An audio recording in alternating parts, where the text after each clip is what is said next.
निरोगी माणसाच्या पाठीचा कणा कसा असतो? पाठीचा कणा, ज्याला आपण वर्टिब्रल कॉलम असे म्हणतो, हा वर्टिब्रल कॉलम छोट्या छोट्या 33 मणक्यांनी बनलेला असतो. निरोगी माणसाच्या वर्टिब्रल कॉलमचा शेप इंग्रजी एस अल्फाबेट प्रमाणे असतो.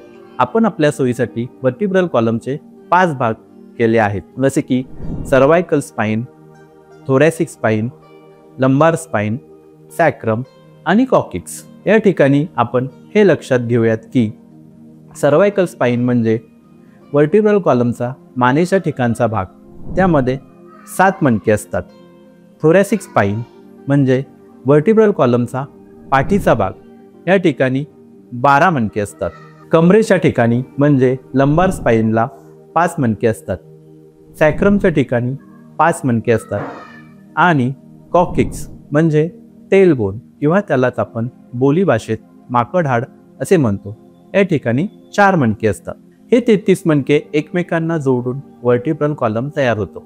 प्रत्येक 2 मणक्यांमध्ये एक जेलीसारखे स्ट्रक्चर असते, त्यालाच इंटरवर्टिब्रल डिस्क असे म्हणतात. व्यवहारात आपण या डिस्कला मणक्यामधली चकती किंवा गादी असे म्हणतो. ही कुशनसारखी गादी 2 मणक्यांमध्ये शॉक ॲब्सॉर्बर सारखे काम करते, की ज्याच्यामुळे 2 मणके एकमेकांना आदळत नाहीत किंवा एकमेकांना घासून त्यांची झीज होत नाही. हे 33 मणके एकमेकांना जोडल्यामुळे त्यांच्यामध्ये एक टनेल सारखे स्ट्रक्चर तयार होते. त्या स्ट्रक्चरमधून स्पायनल कॉर्ड जातो.